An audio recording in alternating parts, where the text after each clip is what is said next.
Assalamualaikum Buya. Waalaikumsalam warahmatullahi wabarakatuh. Belakangan ada peneliti dari Oman yang untuk pertama kalinya masuk ke dalam sumur Barhut, Yaman, di mana banyak hadis sahih tentangnya. Namun semua ditepis dalam redaksi penelitian tersebut.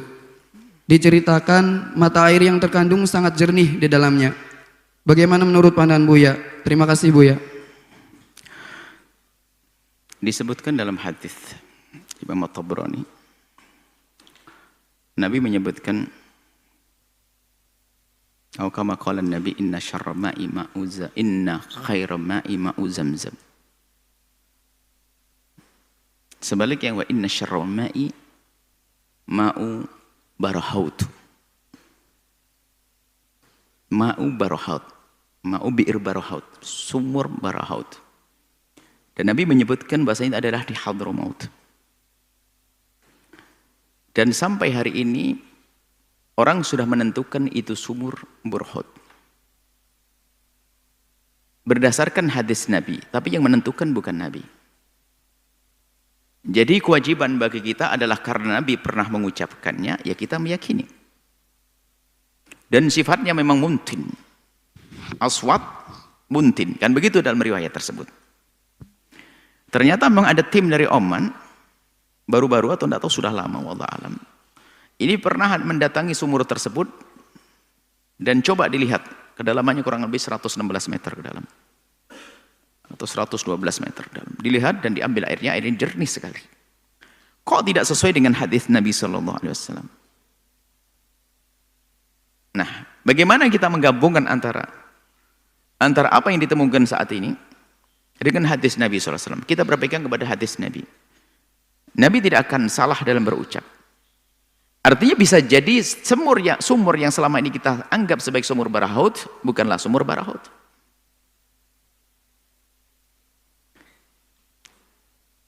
Atau sumur itu memang dahulu baunya adalah, akhirnya semakin hari berubah karena suasana, keadaan alam atau sebagainya.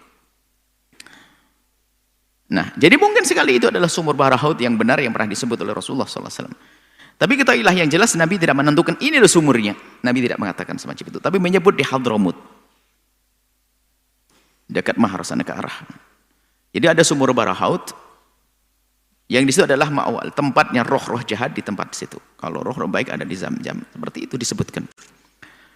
Nah, bagaimana kita meyakini? Kita meyakini karena Nabi pernah bersabda, akan tapi masalah menentukan apakah itu sumur Barhut atau bukan urusan kita. Dulu menduga ya, kalau ternyata terbukti tidak sesuai ya tinggal kita alihkan. Mungkin tertutup sumur Barhut sampai hari ini tidak ada yang lihat. Mungkin suatu ketika akan terungkap. Berarti bukan sumur ini. Karena Nabi menyifati adalah hitam dan baunya adalah bau anyir. Sementara setelah diambil katanya adalah tidak bau anyir dan warnanya pun jernih. Sebab Hadramut luas. Hadramut adalah luas. Jadi seperti itu. Jadi jangan sampai di saat penemuan-penemuan itu mengalahkan sesuatu yang datang dari Nabi SAW. Kecuali memang harus perlu kita tafsiri. Kalau Nabi menyebut ini kok ternyata berubah, baru kita tafsiri. Ini loh Nabi pernah menunjuk, Nabi pernah datang ke sini menunjuk ini sumur Barhut, kok ternyata berubah, baru mungkin kita. Yang jelas Nabi tidak pernah bersalah. Tapi Nabi pernah mengisyaratkan di Hadramut. Di Hadramut ada sumur Barhut.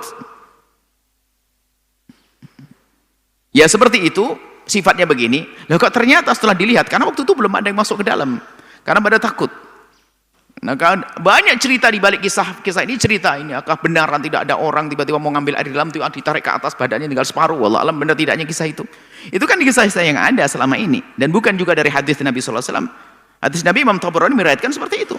Bahkan dikatakan Ibnu Hajar Al-Asqalani mengatakan, rijalnya muwaffaqun, yani orang thiqat, yani ya bisa dipercaya. Artinya hadis sahih tentang sumur Barhut. Oke, sampai di sini. Jadi kita yakini kalau ternyata tidak sesuai, mungkin ini kita jangan mendustakan Nabi SAW. Mungkin sumur yang dimaksud adalah bukan itu. Karena Nabi pun tidak menentukan saat itu. Yang jelas ada di Hadramut sana. Dan itu bukan berarti Hadramut jelek. Oh enggak. Ini hanya satu tempat itu saja. Bagaimana hukumnya wudhu dengan air sumur Barhut? Disebutkan makruh itu saja, Pak. Karena kalau diduga itu adalah sumur tempatnya yang jelek, makruh. Tapi tetap saja bisa dipakai wudhu. Kalau diminum juga boleh, nggak ada masalah. Hanya sumur saja. Ada pun masalah roh ada tidak terlihat. Jadi kita tetap meyakini hadis Nabi SAW. Kalau ternyata penemuan-penemuan atau tim yang melihat tidak sesuai dengan hadis Nabi, maka kita katakan apa? Bisa jadi bukan itu yang dimaksud dengan sumur. Atau sumur itu sudah berubah. Sebab Nabi tidak pernah salah dalam berucap. Wa may yantiqu 'anil hawa in huwa illa wahyun yuha. Nabi yang berucap adalah dari wahyu. Wahyu dari Allah yang menciptakan sumur Barahaut. Tidak akan salah berita dari Allah kepada Rasulullah SAW. Karena hadis ini dianggap hadis sahih. Kalau seandainya ini kalau kita anggap hadis sahih, kalau hadis tidak sahih nggak ada urusan. Sebab ini sebagian muhaddisin mengatakan hadis sahih, sebagian muhaddisin mengatakan hadis yang tidak benar. Ya sudah, yang hadis yang tidak benar jangan dibahas. Sumur Barahaut nggak ada Barahaut nggak ada masalah. Tapi yang mengatakan hadis sahih, maka Nabi tidak akan salah. Hanya berarti mungkin bukan itu sumur Barahaut. Yang lainnya mungkin. Karena Al-Hadramut luas. Dan banyak sumur-sumur terpendam. Seperti Zam-Zam sendiri kan pernah tertutup. Hingga suatu ketika Nabi Ismail kan begitu. Tertutup sumur itu. Ada sebelumnya. Dan Barahaut juga seperti itu. Bisa saja tertutup. Tapi sumur itu adalah ada. Wallahu a'lam bishawab. Terima kasih sahabat sudah menyaksikan video ini. Dan jangan lupa disebarkan kepada yang lainnya ya. Dan jangan lupa untuk bersolawat kepada Nabi Muhammad SAW. Sallu ala Nabi Muhammad.